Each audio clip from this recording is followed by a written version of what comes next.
Чё? Чё вылупились? Токайдың құлдары, блядь.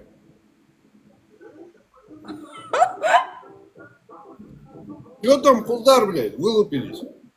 Цыпленки, блядь, токаевские рабы, блядь. Ай,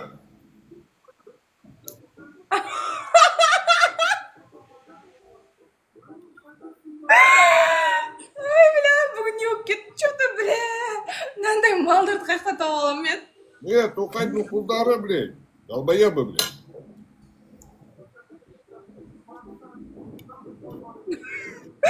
Мико бірдеңе десе еркексің ғой? Кәз.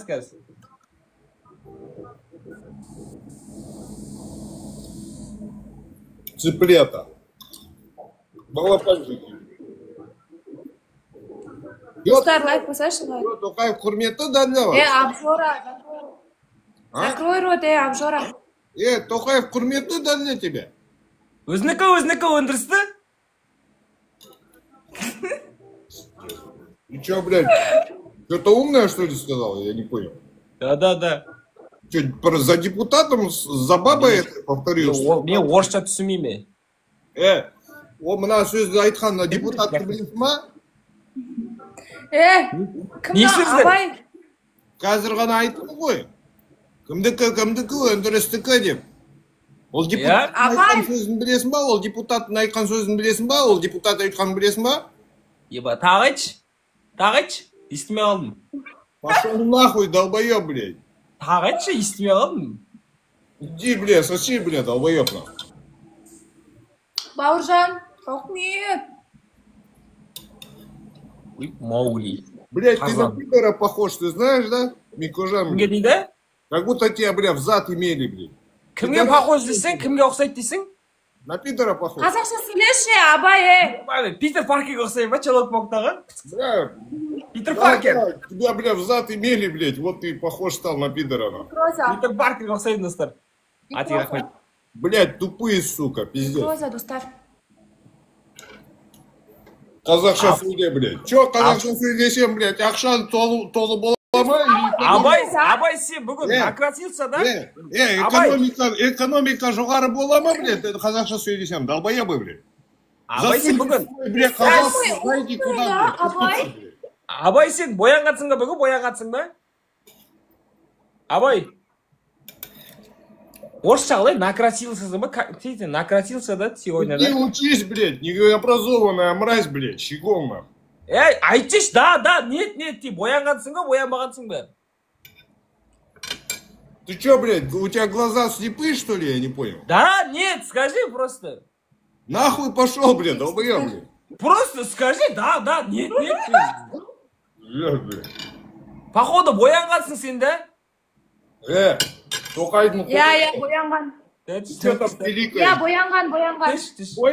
Боянған, блядь, долбоёб. И чё дальше? Айтшы, жоқ, білмей тұрмын, сұрап тұрмын сенен. Ары қарай не, блядь? Айтшы просто, либо жоқ деп боянғансың ба сен? Не согласен сен оны, айтшы соны. Ты пидорасың ба не? Жоқ, айтшы просто, либо жоқ. Сен, блядь, мантықсыз, блядь, мағынасыз, блядь, сұрақтарды қоя берме, долбоёб, блядь, щегол. Бейсаған, қарапайым сұрақ қойып тұр. Боянғансың ба, боянбағансың ба? Тупица, блядь, ты видишь эти шрамы, а? Мен сенен шрам сұраған жоқ, ма? Шрамды көтіге шықпай. Шрамы показывай, ты видишь эти шрамы, долбоёб, блядь? Ты глаза раскрой, блядь, вот эта сучка, она боянган, блядь. Аузың жаме тимей, нахуй, Сен боянбағансың сонда, да? Сен боянбағансың ғой, значит. Дети проституток, блядь. Значит, сен боянбағансың ғой, да? Абай, сенің мамаң жәреп па? Жоқ, сен боянбағансың, значит, да? Дей, айтайшы. Микожан, жабат. Значит, сен боянбағансың ғой, да?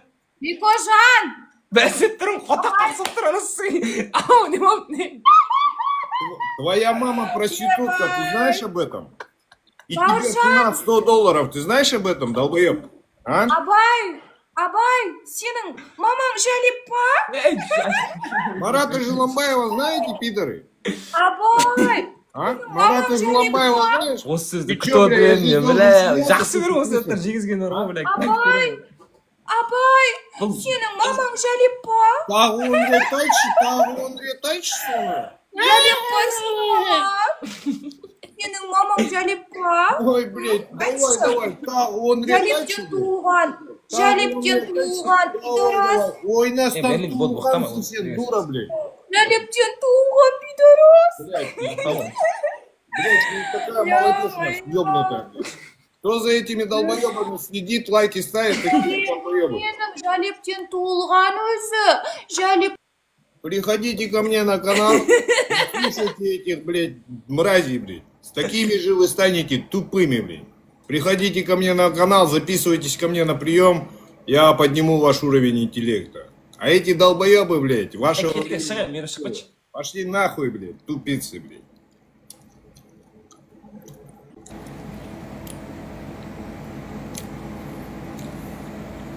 Пиздец, блядь. Просто, нахуй.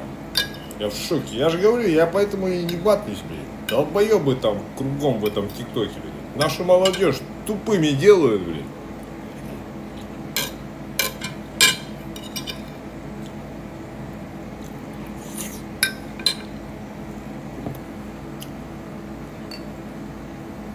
Сидят, блядь, делать нечего, блядь. Время прожигает свое золотое, блядь.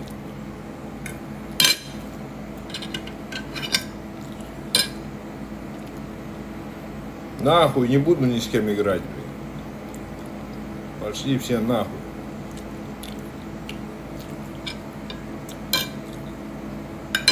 Я просто в шоке, пиздец, блядь. ТикТок это, блядь, мусорка.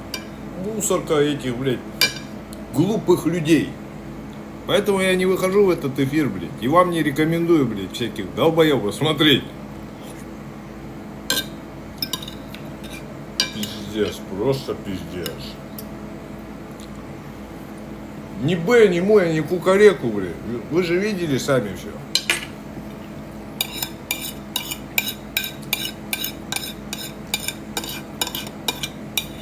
Не орша. Ухпайды. Не қазақша жөндеп сөйлей алмайды. Осындай долбоёптар Қазақстанның ішінде көп.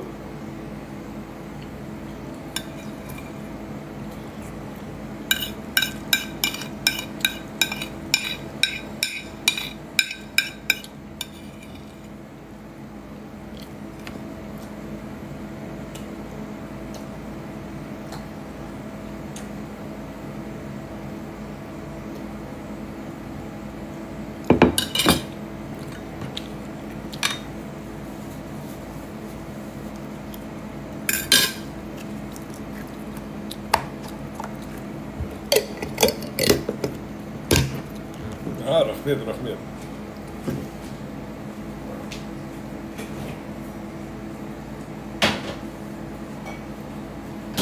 Опаньки, я, блядь, опаздываю, нихуя себе, блядь, все, надо идти, блядь, пиздец, блядь, опаздываем, ебать. Опа, пай.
Иди, бля, у Токаева серьезная прическа, ходит как инвалид.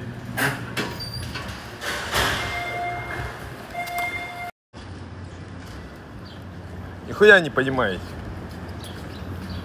Фильмы не смотрели, блядь, историю не знаете. Последние самураи, блядь, такую прическу делали, на. Бля, в моде не бум-бум, на.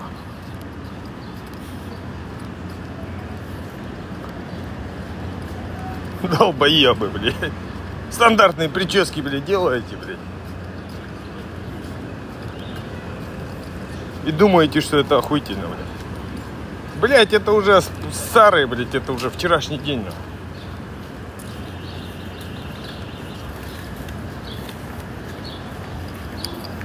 Молодежные, бокс, блядь, всякая хуйня, на. Thank you.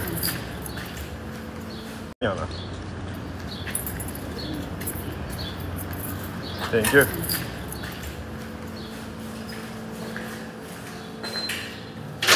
Thank you. Thank you.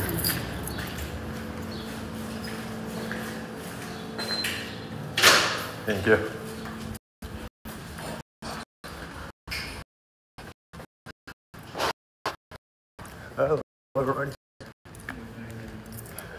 We'll be getting started shortly. We're just waiting for Peter to come back with some water. There we go.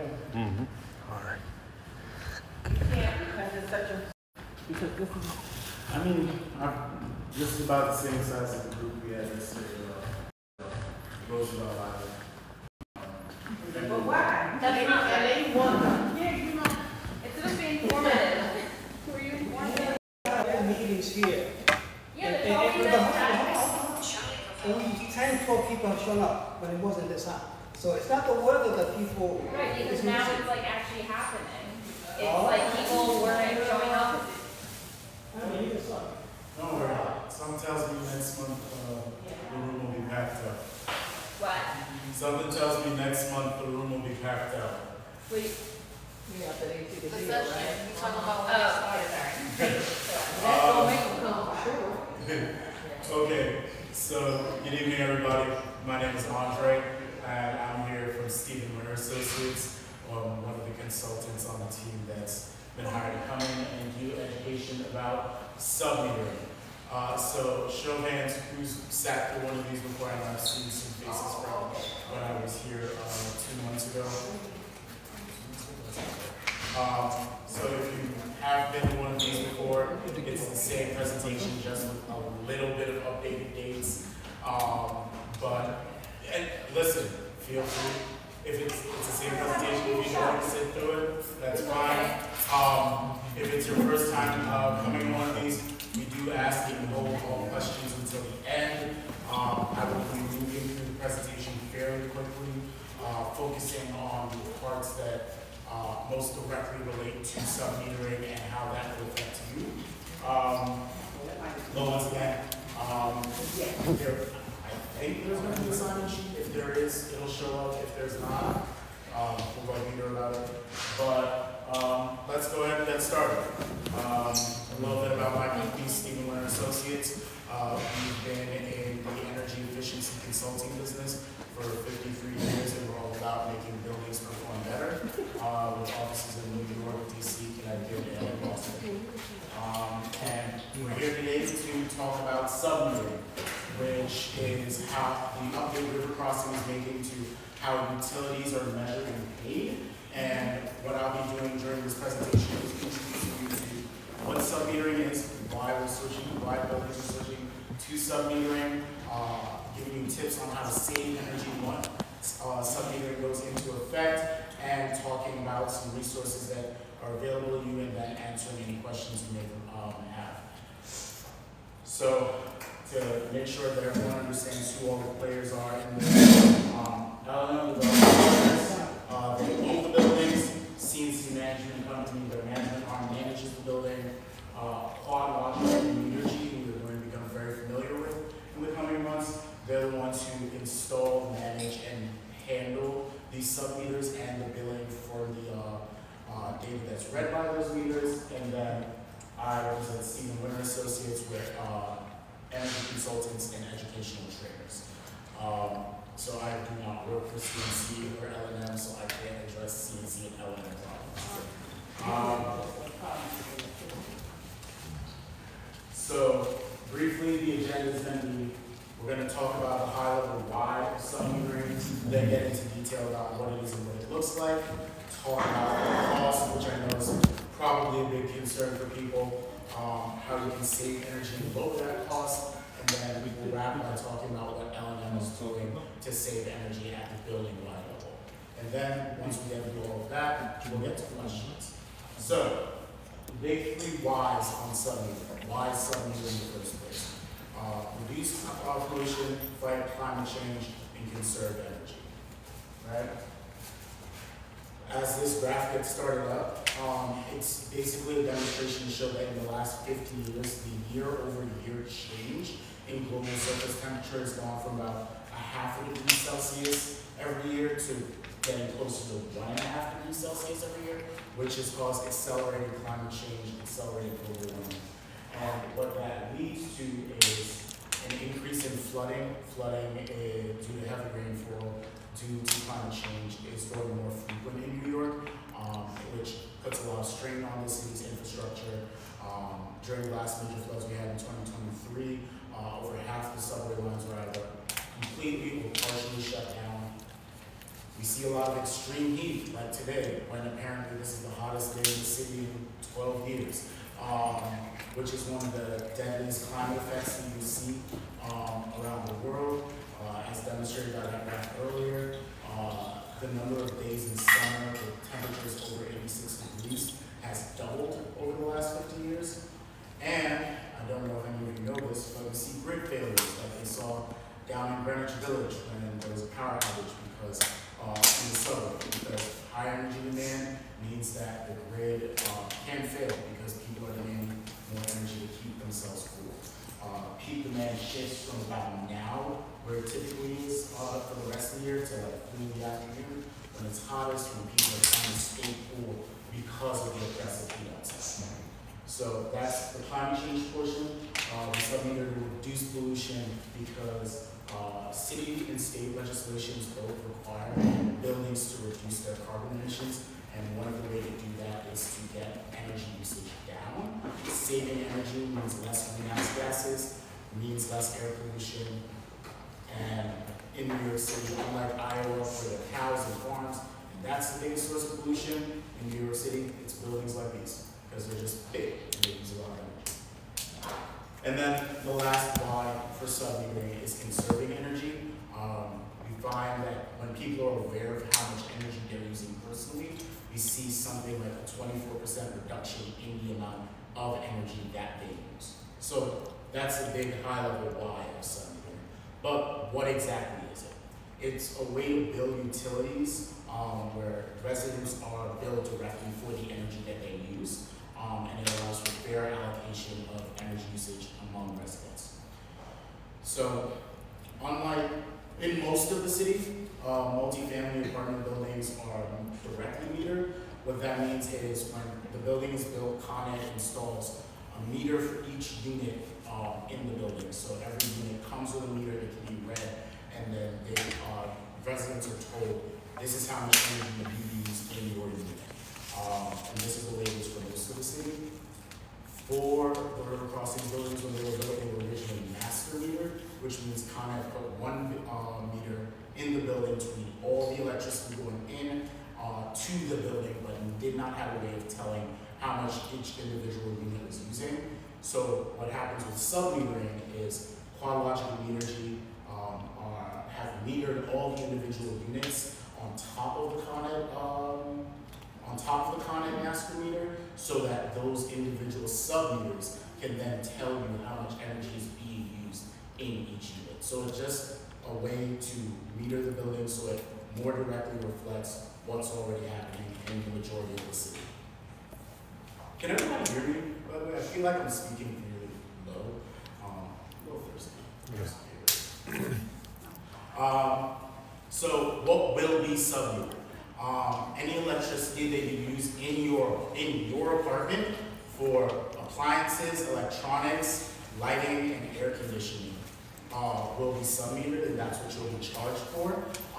Any electricity for baseboard heating will not be included in your bill.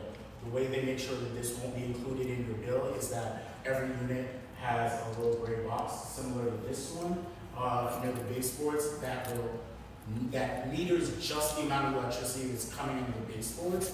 So the way your bill will be calculated is the entire apartment's electricity usage minus the amount of electricity used for baseboard heating in the winter will determine how much electricity you get charged for. So you won't get charged for any energy used for heating through baseboard heaters.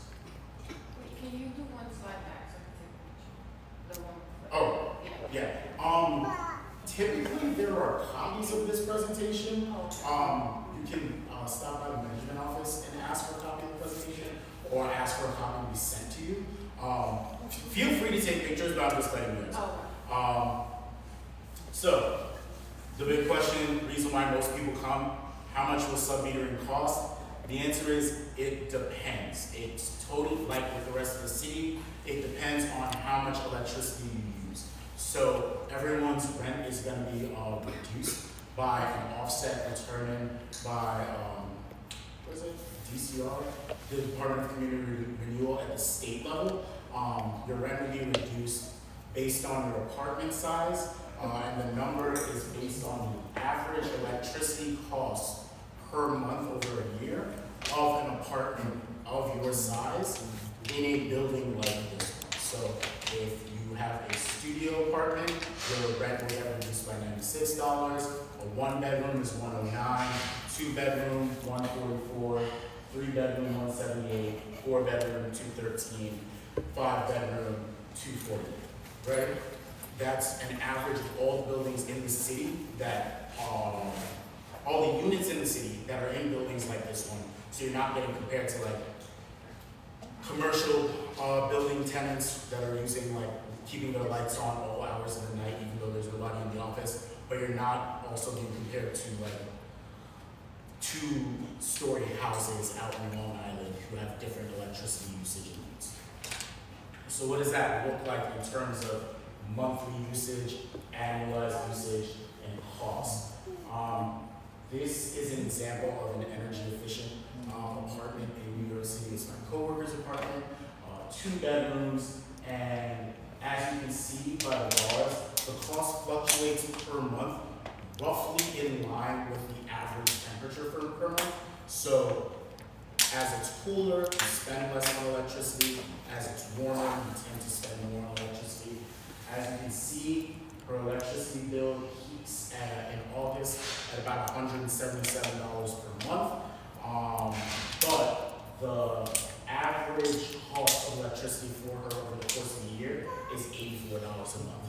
And if her apartment were to be sub-metered, she would receive a $144 rent reduction. So at $84 a month, she's saving on average about $60 a month after sub-metering as compared to before. Right? So they're not just gonna spring this on you. They gotta give you some time to kind of get used to it. So next month, I believe, you're gonna receive your first shadow bill. You expect to receive it somewhere around the 2nd, 3rd week of August. I say next month, but I really mean Friday. You'll receive the first of 2 shadow bills, and that will be a shadow bill for the billing period of July 1st to August 1st, I believe. It will be based on your apartment's usage, but you will not be responsible for paying that. It's just to give you an idea of what your energy usage would cost you once sub-metering goes into effect. The timing of the shadow bill is really convenient because it's the July bill, and then you'll get one for the August bill in September, which are typically the 2 most expensive months. So one bonus is you don't have to pay for that this year, and it'll give you an idea of what next year's July and August bill could look like. But 2, what it also tells you is this is usually the highest we can expect to spend on electricity, because that's going to be the highest demand, especially when that August shadow bill comes in September. with all the hot days that I'm expecting they're gonna have next month, you'll see like what that actually looks like if you're being charged for electricity. This is just a breakdown of what typical home energy use looks like, and the only thing you really need to take away from it is the biggest part of that pie chart, those two gray sections, are for space heating and water heating, and you're not paying for the energy for that. So that's already about 40–45% of the energy that's being used for your apartment that you will not be responsible for. So, we've talked about the why, we've talked about the what, we've talked about the how. Now let's talk about how you can keep those energy bills low. I'm gonna give you some tips, tricks, suggestions on steps you can take to keep your energy usage and consequently your energy bills low. In terms of cooling, lighting, appliances, and electronics, you do not have to do all of these. You do not have to do any of these. You might already be doing some of these. I personally do some, don't do some, but when you get your shadow bills next month, if you see that number and you're like, yo, this is a number I'm also paying for electricity on the high end over the course of the year, you don't need to change anything. But you can use the shadow bill and then say, all right, which of these make sense for me to implement in my life, in my apartment, and choose the ones that work. Because each one has an effect. Like, for example, turning your AC up 2 to 3 degrees can save you 2 to 3% on your electricity cost, right? Me, personally, I love a 68-degree room. When I'm at home, my AC is on, it's 68 degrees. It does not get any warmer than that in my room. I like it cold.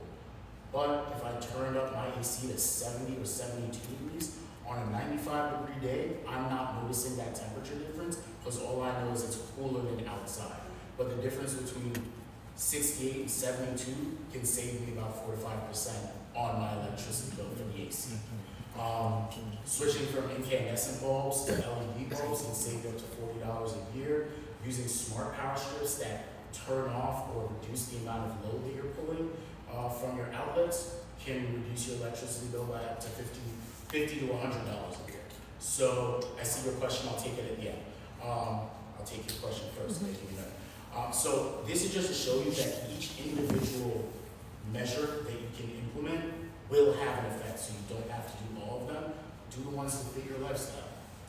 So when it comes to cooling, if you have a sleeve AC unit or a window AC unit, the two things you want to make sure are that it's the right size for the room that you're trying to cool and that it's properly sealed around it. What I mean when I say the right size, every AC has a BTU rating. If the BTU rating for your room is too low, your AC will pull power and try to keep the room cool, will not be able to cool the room efficiently. If the AC has too high of a BTU rating, the room will get cool really, really fast, but it will pull more energy to get the room cool. So you want to make sure you're right sizing it. Typical apartment bedroom, somewhere between 75 and 250 square feet. You need anywhere between a 5,000 and 7,000 BTU unit. Most typically 8,000 BTU unit are the higher end smaller ACs. That's more than enough. I also say room because you don't want to use one AC to try and cool your entire apartment. It's undersized for cooling your entire apartment. So it's not going to cool it. So you want to make sure you're keeping doors closed to keep those rooms cool. And then you want to make sure you're sealing around the AC properly. So no tape, no paper, no folded up t-shirts like I did for 2 summers in college. You want to make sure you're using proper insulation materials to fill the gap between the unit and the window, because if that gap is not filled, heat's coming in from outside, it's fighting not only the heat that's already in the room, but the heat that's coming in from outside, which means using more energy. And if you're trying to cool a room, closing the drapes or shades to prevent heat from the sun coming in means the AC has less work to do. Maintaining a moderate temperature is more energy efficient and cost effective than maintaining a low perfect temperature. Like I said, I'm a 68-degree kind of guy, but I also know that if my energy bill comes in too high, maybe I bump it up to 74 and just kind of deal with the minor inconvenience on a 90-degree day. But if you're not going to be home, if you're not in your room, If you don't want to turn your AC off, which is what we recommend because it uses little to no power when it's off, we at least recommend setting the temperature anywhere from 5 to 10 degrees higher when you're out of your apartment, because the room will be cooler than outside, but you won't be using as much energy as if you were there. And we recommend always setting your AC units to the auto setting as opposed to the on setting, so that when the room gets to the temperature that you set, the AC unit will shut off until it detects it going outside of that temperature set point before it turns back on, which means using less energy. And then the last thing about cooling, especially in the summer, is you don't want to have your AC running when you're also doing things that generate heat. So running a fan or a huge TV or large equipment that dumps heat into the room makes it harder for the AC to cool the room. You cooking, we suggest, I can't even say this, we suggest keeping cooking to early in the day or late in the evening as opposed to the middle of the day when the AC is already working its hardest. If it's not fighting those things to cool the room, you use less energy to cool the room. So don't run it at the same time as things that are giving off heat and make it work less. It uses less energy, you pay less for it. So, not yet. We're saving all the questions to the end. I know.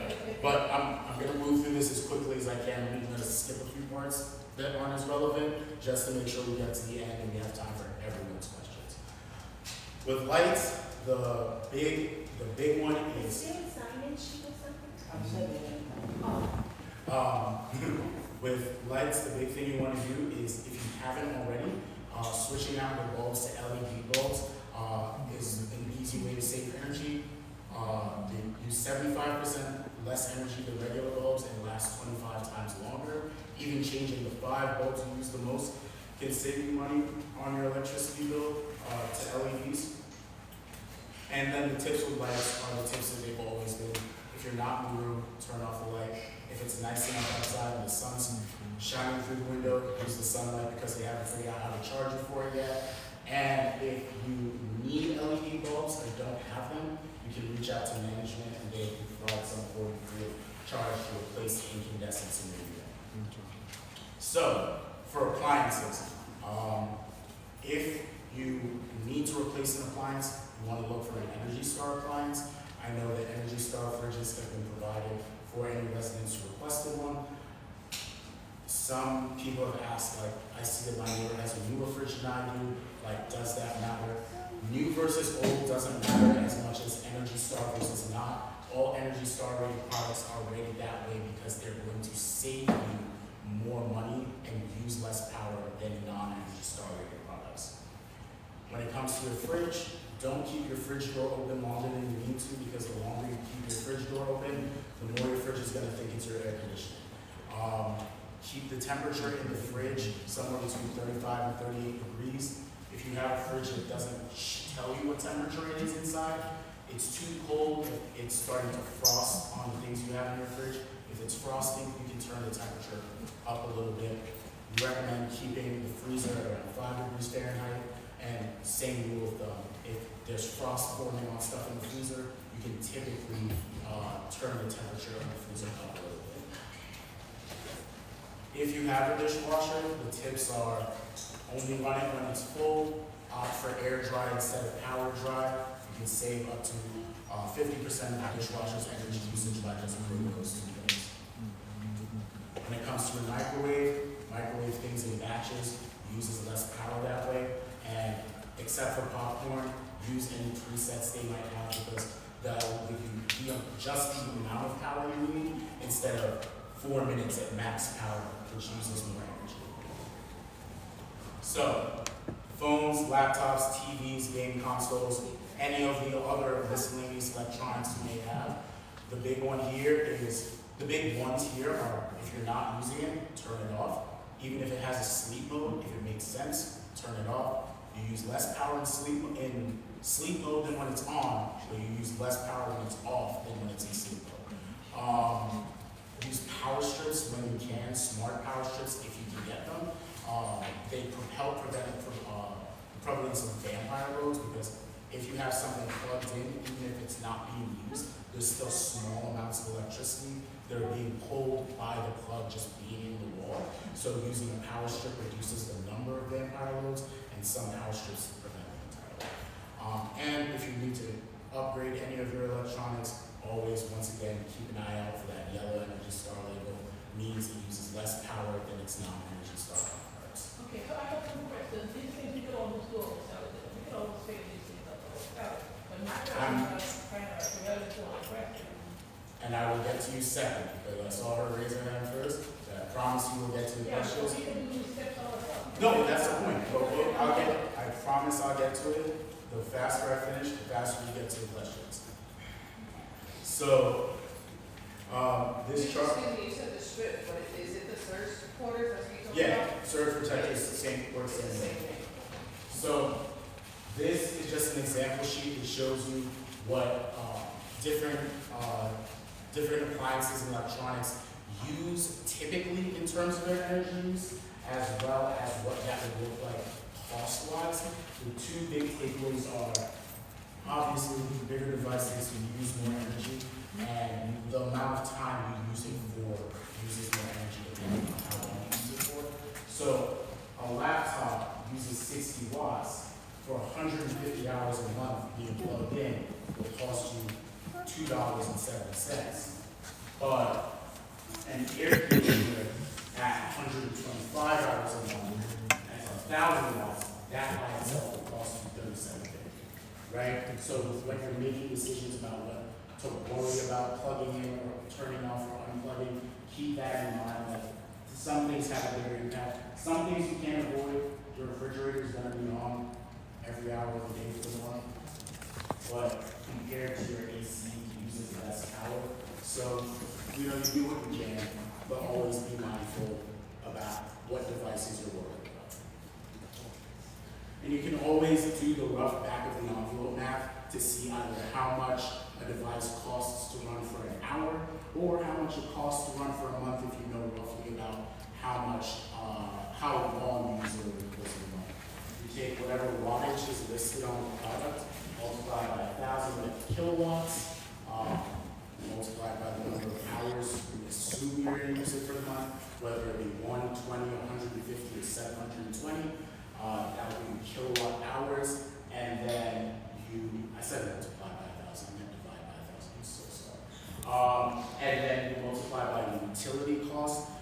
In New York City, the SC1 residential utility cost is about 31 cents per kilowatt hour, so you can kind of estimate based off of that how much something will cost you to run over the cost of a month.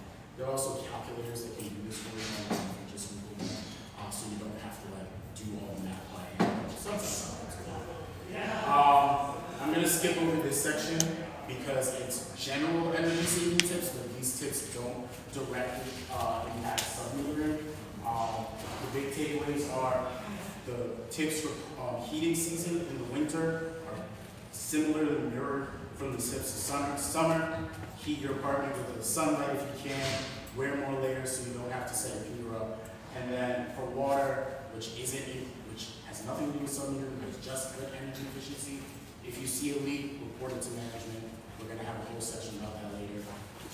When it comes to your oven, not only does it give off heat while you're using it, but it's not a good way to heat your apartment, so like, don't use it to heat your apartment. And if you have medical equipment, this actually does matter. If you have medical equipment that needs to either always be on or partially always on, you need to let management know. You can talk to Peter about getting a form for an exemption for that medical equipment. What they'll do is use that formula we discussed earlier, calculate how much energy it uses for the month, and then subtract that from your energy usage so you're not billed for it. But the only way that can happen is if management's made aware of it and you fill out that paperwork beforehand. You want to get that done before submetering starts, if at all possible. So, everything I've talked about up until now is what you as a tenant, as an individual can do to reduce your individual energy usage, but fighting climate change, reducing the building's energy usage is not on you by yourself. L&M, the owners and management have to take part of this as well to meet those city and state regulations about building energy use. So what have they done? All the exteriors of the buildings have been weatherized. They installed the EFIS system, which helps keep warm air in the winter and also helps regulate the temperature in the summer. And then the new energy star refrigerators were given to anyone who requested them. This is improved ventilation, less energy leakage, more energy resiliency for the entire building.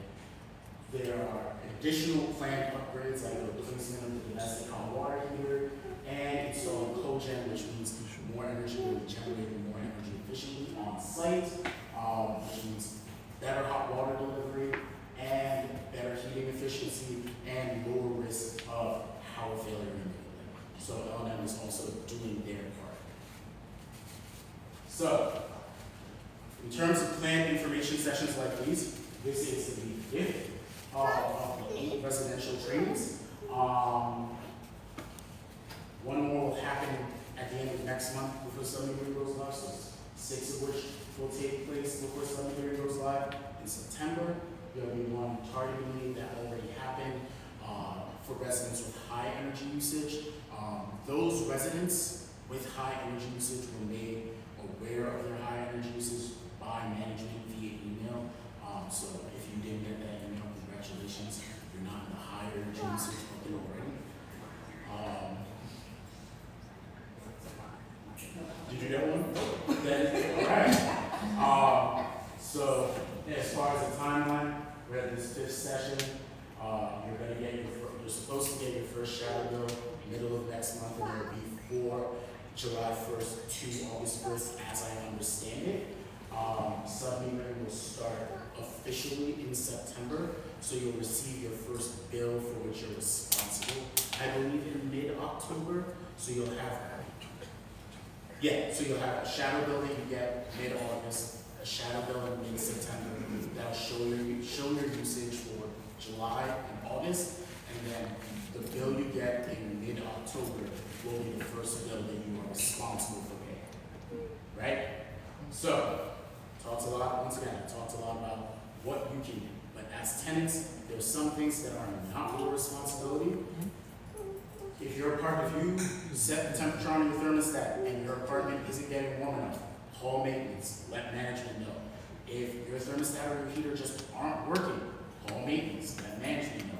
If your windows aren't working, or if you notice a draft, call maintenance, let management know. If you need insulation around your AC sleeve, let management know. Because the thing is, if you don't let management know about these problems, if you don't fill out the form that you can get in the front office to let them know about these maintenance problems, when submetering starts, you're going to be responsible for the additional energy use that comes from these problems.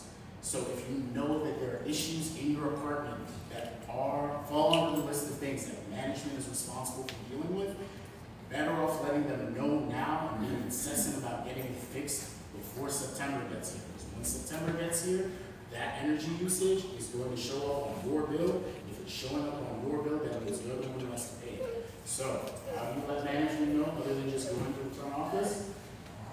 This is the contact information for the supers of the building's GM. Even though you can get a copy of this presentation emailed to you or at the office, feel free to take a photo of this. Be annoying. If you have issues, email them, call them, text them, day, night, whenever. Make sure you get those issues taken care of. Me personally, I want to get them taken care of now with the 20 or so people in this room than in September when everybody's complaining about stuff because they got their first bill that they got to pay and they're like, oh, I need to get stuff fixed, and then you're fighting with everybody else in the building to try and get stuff fixed before the next bill comes. Do it now while you don't got to pay for it. Just my suggestion, can't make you do anything, that's what I'd do if it was me. Now, let's say you call everybody here, email everybody here, nobody's getting back to you. That's the way. You can email Julie, email, call, text Julie. You can email, call, text Peter. You can take Peter to the side right over here, he's right here, and make them know that your problems are not being addressed when you bring them to the supers, to the building's GM. Once again, we want to make sure that these things get dealt with before sub-metering starts, so that when sub-metering starts, you're not paying for that on a bill. So if you need to, take a picture of this one too. I'll give you a second. And then after that, we got one more slide, and then I'll get to questions, I promise. But outside of that, the next slide is going to show you some additional resources. There was an energy saving pamphlet that got passed out, sent to all apartments with basically these same tips that I just talked about. There are energy saving calculators provided by the state, sub-metering calculators provided by Con Ed. There's home energy assistance programs if you need help paying for your energy bill. And if you need a map of the cooling centers, especially on a day like today, going to a cooling center is great because that's energy that's being used and you're not paying for it to stay cool. Yeah, no, listen, if you need me to go back to the slides so you can take a picture, let me know. And then you can always go to the New York Public Library website to find, get access to tenant resources that are available to you in this neighborhood or around the city. So, I want to say, yeah, so even though I'm going to leave this up so people can get pictures, that's the presentation. So now I'm going to open the floor to questions. I'll take your question first, yours second, and then yours third. So my question, thank you for the great presentation. So my question was partly answered. It was basically the bulbs, the light bulbs we have in our apartments because they're difficult to change on our own. So we should, you know, ask them. So just like call them right now. I mean, Peter, do we have any of the maintenance request forms today? Yes, I'll go get them now. All right, so Peter's gonna go grab some maintenance request forms. If you have any maintenance related issues, Peter's gonna be the one to talk to, but you're gonna wanna make sure you snap a couple of those forms before you leave here today, fill them out and bring them to the office. It also creates a paper trail to say that you requested that maintenance come and address these issues, but the other side of it, and I'd be remiss if I didn't say this. If you submit a maintenance request form and then maintenance comes by and you're not there, they can't go into your apartment while you're not there, so you have to make yourself available to them to come in and address the issue. Maintenance will come, but you also, like I know some people have concerns about who's coming in and out of their apartment. You can ask them to identify themselves. You can ask them to identify who they work for. You don't have to let anybody into your apartment, but you also want to make sure that when you submit maintenance requests, that you're on the lookout for them, that you're making yourselves available, and that if you don't hear from them, you're following up to make sure that they came by. So that's your question. Yes. So my question is, when and who comes to me to return? Is there in our apartment in the red? No. We could be of what we have would be paid? So that's a good question. So the way I understand it, the sub-meters are installed, the main sub-meter is installed near your apartment's breaker, but that data is, the data that's being gathered by that meter is being read by CloudLogic. They don't need access to your apartment to read it. When you get your shadow bills and your real bills, it will tell you what rate you're being charged for electricity, the demand supply rate combined. It will tell you how much electricity was measured being used by your unit. That's basically if the energy goes through the breaker, it measures it as it goes through, and so as it's used, it's measuring it. But you can also request breakdowns. So for example, Okay, so you have what day to what day is it being read? And then you can go up there and call it up and we climb up on a chair or something and read it. So, the date starts taking the measurement from, the date ends taking the measurement yes, from. it should tell you on your bill. It should tell you the period for which you're being billed for. There's also going to be contact information from Metergy and CloudLogic. So if you want more of the information about your apartment's energy usage, you can reach out to them and get that additional information. I think they can give you like a day-by-day energy usage breakdown, but if you ask for it, so you can always ask for it because they function the same way Con Ed does in that they collect that information, they use it to bill you, but because it's your information, you have a right to ask for it. Yeah, what day did it start when we can read it start from? Is it starts It- the period? Is it from March the 1st to March the 30th? Is that the meaning? Peter, correct me if I'm wrong. It's going to function similarly to the way Con Edison functions. So, However, I know I just got my Con Edison bill the other day. My Con Edison bill runs from, I believe, June 20-something to July 20-something. It wasn't from the 1st of the month to the 30th of the month. But I'm not sure how Meterage is going to do it. That's why you're going to get 2 shadow bills, and it's going to show you how the process is going to work. I just want to add one thing. Every apartment has a master and main meter plus a sub-meter. Each baseboard heater has a sub-meter. That's what tells the main meter how much energy, how much electricity is being consumed by that heater, and not to add it to the total consumption, because the landlord is still going to pay to heat your apartment. So that's why each heater has a sub-meter, because that tells us not to include that in the overall consumption of your energy per apartment. Okay, so from what I'm hearing, that you're going to, the heating bill will be subtracted from all the electricity. all the electricity you use. Yes, whatever the sub-meter is telling the main meter is going to subtract it from the main meter. So then that subtraction Yes. will be the cost that we have to pay? Yes. Or the cost that we get as a deduction? The cost you have to pay. The deduction is standard based on apartment size. Actually, I think. There's some presentations where I added that to the end, but the table that I showed earlier with the deductions is the deduction you get based on the number of bedrooms in your apartment. So 1 bedroom, your rent's going to go down by $109, and then the idea is if you are an average energy user based on similar 1-bedroom apartments, then your energy bill average out over the year should be about $109. Because when you think about it, yes, there are people who aren't using any energy because they own an apartment unit and maybe it's vacant, or maybe they just are never there.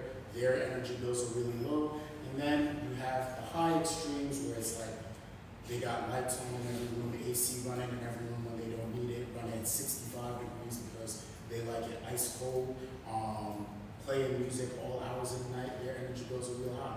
Then you have even more extreme cases where people, growing weed in their apartment and doing all of that, and have hydroponic setups or server farms. So the average is what they're taking. The rent reduction is every month. Is it every month? It's applied to your lease rent. So whatever your lease rent is, that rent reduction is going to that rent reduction is going to be applied to that lease rent, and that's where the rent will be, and then your next lease rent will be that. Yes. Okay, so now we know things go wrong in these already and stuff, right? So should something go wrong, and meter people are doing it. I'm not Something go wrong. Should something go wrong, right? And the readings are like faulty. They're not exactly what it is. Yeah. What happens there? That's what I'm asking about. Where you read it from? Yeah. Because what is your comment? No, and so the approach that's more than twofold. As all the units were prepared for sub-metering, they tested a sample of units to make sure that the meters were reading correctly. That's the first step. So we were fairly certain that all the units are measuring correctly. The shadow billing period is the next step of that, because it gives us an idea of how much energy you're using, and you can corroborate that based on what you were using over that period of time and what you weren't using. So let's say you get the shadow bill for July, and you were gone for half the month, but it's telling you that you used $150 worth of energy, and you're like, I was home long enough to use $150 worth of energy. That's when you want to bring it to management to say, hey, I think there's an issue with my my meter, it's not reading correctly, can you have the meter GP come check it out? And that goes back to the idea of, if you see an issue, if you notice something that doesn't sound quite right, Yes, make management aware of it so that they can get people out there as fast as possible to address it, so that you're not paying for stuff you need to be paying for. That's why we can also get that more detailed report on your energy usage to see like, oh, okay, it said I used this much on Saturday when me and the whole family were home and it was hot and we had the AC running all day, but I used this much on Wednesday, but I was out on Wednesday and I turned everything off before I left. So it gives you can see based on what you've been doing in your unit about how much energy you're using, and if it looks right, everything's fine. But if you see something you're like, this doesn't look right, make management. Make it be a problem. Make sure you give them access to address those issues. But that's the answer. The answer is you want to stay on top of it. We're pretty sure everything works, but things break. And when they break, they want to know about it as soon as you know about it. The thermostat. I'll get you and then you. Thermostats, some of the thermostats are old thermostats. So if they come into the contractor comes in to correct the thermostat and see that the thermostat has to be replaced, and how long does it take for them to replace? That's pretty quick, because if you have the small, Yeah, but suppose those are not working well, I understand that you'll have other. yeah, we have what's called the verdant system, which are like about 4 times the size of the smaller thermostats. Right. So if we find out that, because we have a system called LÜDI, and it's just a software that tells us what's going on in each apartment in terms of if the sub-meters are working, if the meter is working, if the relays are working, a bunch of the different parts. And if we find out that one of those options, one of those parts is not working, that we need to change the thermostat, then we will change the thermostat. But remember one thing, that since you're not paying for heating, let's say you get heating, goes up to 90 degrees in your apartment, for whatever the reason. You're not paying for that.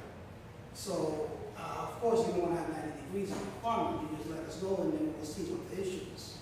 But that's not going to affect what you pay, because again, the landlord will continue to pay to heat each apartment in the complex. Yeah, but it affects your air conditioner, but if your apartment gets too hot, no, you want to put on the air conditioner cooler under the bed, so that's where it comes in. Yes, that's why you got to call us right away, and we'll take care of it. Wait, so question order, 1, 2, and then 3. I'm just keeping track of the order. People raise their hands and make sure we get to everybody. Yeah, you said the rent reduction will last a year for this? So the rent reduction doesn't last a year. It's applied to whatever your lease rent is. So let's say. So if you're for renewal, it's not going to take into effect? If you're up for renewal, it depends on the timing. Peter, correct me if I'm wrong. If you're up for renewal and the renewal happens before the rent reduction, is it going to be factored into the renewal rate at that point? Yes, because everyone is entitled to these reductions. Yeah. So if you have, let's say you live in a 1-bedroom and you happen to pay $2,109, and your rent reduction is $109, that means that your rent will be calculated as $2,000 that you will be responsible for. Because the 109 is to make up for the fact that now you're responsible to pay for the electricity. And this starts in October? So When this rent reduction? Or Or it's starting now? September. In September is when you start getting your first, September is when it goes live. You'll get your first bill, probably the first week in October. The first or the second week in October. When you say bill, are you talking about the rent or the? No, the rent continues to go to your landlord. The electrical bill will come from you. No, I know that. I was just asking about the rent reduction. Is it going to start in September that they start deducting this, or is that starting in October? It depends on when you signed your lease, but we will have more information and we'll let everyone know. Okay, so it's up in the air right now whether it's going to apply for renewals that are happening. Yes, but we'll let everyone know. Okay. Oh, I had another question. Sorry. Yeah. What did you mean when you say if your windows do not work? What is Like, that?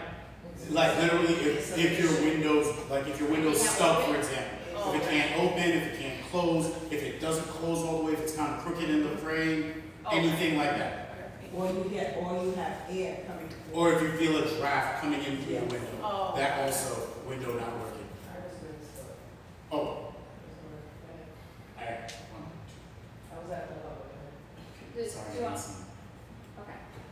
Okay, so currently, CNC has been saving money on the broken laundry machines, broken laundry rooms, right? No, I know, but I just realized this is part of it. So not just that, it doesn't really incentivize them to actually speed up on fixing the machines or reopening them, and I think half of the building machines, you know, the rooms are closed. I personally bought a little like bucket washer, which I didn't want to buy. It's not like those diesel ones. It's literally like a small plug-in. I didn't want to buy it. I just ran out of stamina, and I'm having like physical like body issues. I just don't have the energy to go to all these buildings with a giant wagon and wait like 5 hours to finish my laundry. So it's in our lease to have laundry. So yes, we have access to it in the building. But not really, because not everyone easily can do laundry in like 2 laundry rooms where half of them are working and then there's mold all over them. So we're getting sick. I know you keep pointing, but I want to let you know to realize this is also a problem. I don't know, in your other buildings where they have laundry rooms that are in the lease, but it's not, you know, we haven't had it in 420 for almost like 2 years now. So the reason I keep I can tell you that from the landlord's point of view, we want to have the laundry rooms. Because when we don't have a laundry room, people will start getting, like you did, your own washing machine. It's not one of those crazy. It's literally like keeping my bathtub. I understand. And then I'm also going to be paying for that energy when I would usually go to the building, but now they don't have it. And now again, they're saving money by not having that. This is what I'm saying, that it doesn't benefit us that the laundry rooms are closed. It hurts us because people then will be incentivized to get their own washing machines, which in the end can cause us more problems because the plumbing in this building is not made to handle individual washing machines in every apartment. So it's not helping us. It's just that it's a kind of a big mess with the way the leases were written by the prior owner of this property that we're stuck with. So we're still fighting. We're still going to try to open up the laundry rooms as soon as possible. So again, what I'm trying to say is it doesn't benefit us one iota to keep the laundry rooms closed. Well, it makes us look bad. It makes us look like we don't know what we're doing. And also, we don't want people getting their own washing machine because it can create more problems. It could create leaks into the environment, you know. So right now, we have lawyers working on this, and hopefully, maybe before the end of the year, we'll have everything. Are we going to also to get a deduction? Yeah, that's what I'm saying. Because of the inconvenience and the quality. I'll speak with the powers that be. Yeah, that was the other part. The other thing is those ones that have part of HPD and Section 8, how is that affecting you? Since you get a deduction, how is that going to affect? So you're saying it all depends on you said that your rent portion is zero. Right. Rent portion is zero. It depends on what program you have, but you don't have to tell me because it's confidential. Yeah, but how is that? But I'm just saying in a general sense. In general sense, it all depends on which program because different programs you have NYCHA, you have FEPS. We don't have NYCHA. We don't have NYCHA. No, I'm just giving you an example. The 2 programs that we have here, I believe, is HPD and Section 8. And you also have a couple of rules. So each program has its own rules. So we're going to contact each person that has that specific program to let them know what's going to happen once this program goes live. Okay, so should they know beforehand? Well, we have an idea of what's going to happen, but again, we need to give you an example. I'll give you an example. I was dealing with someone right now that her portion is zero. She has a NYCHA voucher. according to NYCHA, they're supposed to reimburse the tenants. How are they going to reimburse the tenant? When I know whether it's going to be a direct deposit or if it's going to be a check in the mail. And when is it going to start? Is it going to start when we go live, or is it going to start 2 or 3 months? We're dealing with the city, we're dealing with the agencies. So that's why we keep going back and forth. So it all depends on which program you have that we have to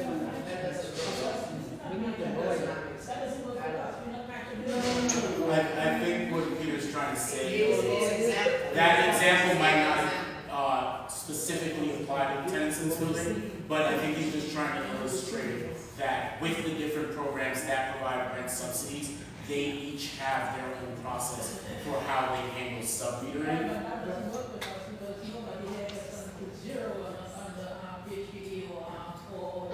So, that you get together with powers that be and give us a true example of what HPD and Section 8 proportions would be, or how it would accommodate with the rent, the base rate. Yes. Because we're not clear. And we don't, if it takes place, we don't want to feel that we are being cheated. That's all I'm saying. No, we're not going to let that happen. Yeah, I know. Everything says, Yeah, not not to going to happen until everything starts because they know for that. that's all I'm saying. That's all I'm saying. To be fair. Because if we're gonna, this is going to take place, then we want to make sure that the tenant is where it's supposed to be. And also for the base rent and for the subtraction, that will be in the what company that we're using? Metergy. Okay. Now, if we're paying Metergy, is there an account for Metergy, or is it going straight to the rent? You understand what I'm saying? Like for online payments. Yes. Do they already have an account set up, or how? I brought this little pamphlet right here that you can grab. It's going to show you how to set up your own Metergy account. And they're going to charge for that. They charge for that. What's your cost of it? Because if you want with the rent, and when you put up a rent, you just access, you will tell you the rent, the money for that, yes. Got this subtraction, or you do The rent, you'll pay Metergy directly. You're not going to pay us. So rent, so you know, that's Rent is still the same. These applicants will pay rent. But for the electrical bill, we use Metergy.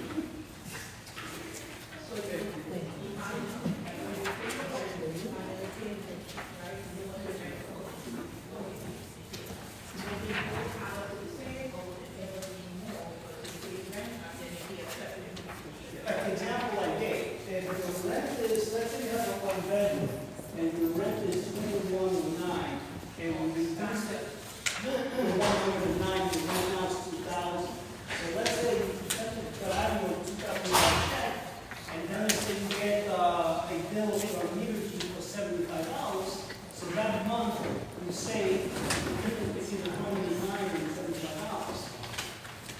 And if the next month is $85, you save the difference between $109 and $85. However, those 2 months in July and August is usually the highest, and historically, that's when people pay the most in the electrical bill.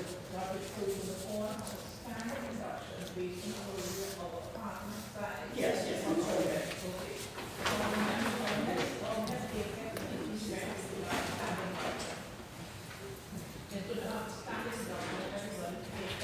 Yes, yes, yes. It's going to be reflected once we go live. Did you say how long it's So going to last? I want to get back to I'm sorry. No, go ahead. So I want to get back to what you were saying Yes. in reference to if we have any openings, anything that we see that's wrong, to submit it to management, right? Okay, and then if it doesn't work, that we're responsible anyway because they didn't come to fix what's supposed to be fixed. So we gotta be penalized for something that they did not come fix, which usually happens. You have to put in like 3 or 4 tickets before they come up to fix anything. So how can that affect us? How can we be responsible for that? If we put in 2 or 3 tickets and they never came to fix, for example, the window is open. I go on and open and how I'm gonna fix this.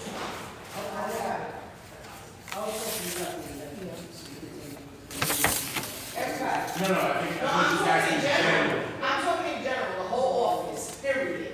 All the 3 workers that are there, you go and you put in a ticket and they never come upstairs. You go back down, a week later, you put another ticket, they never come back. You email, they never answer. You know, so he was saying that if we put in the tickets, you know, everything will be fixed, everything will be fine. But if they don't fix it, we're going to be responsible for whatever amount is being put in. No, I think you can email me, and we'll make sure it's. I just want to Yeah, add. that's the problem. I want to add to what you're saying because that was going to be my question as well. That even though we're residing here, we're assuming that all these calculations are being made on functioning equipment. Right. The heat is working, the remote control, the thermostat is working, and there's the master and the sub readers, and those are functioning. I've been here 30 plus years. They have not come into my apartment. I have chains of emails of correspondence with the office showing that, and I told them the last one, I said they're not interested in coming to collect my charges or my fees for the meters because they have not, 5 times I sat with them, they never showed up not to fix the thermostat, well, the thermostats nor the sub meters. So my question is, with all these, so with all these issues, the grievances are going to fall on them because I'm going to come to them and saying this bill is wrong. This bill should not is not calculating my meters. Nothing's functioning. And to the other question about the subco, similarly, the bills that are going to be generated, we're being charged for something that for these heaters that are not working. We have to go and plug in electrical equipment that is going to create undue hardship for us, something we would not otherwise do had the machinery been working.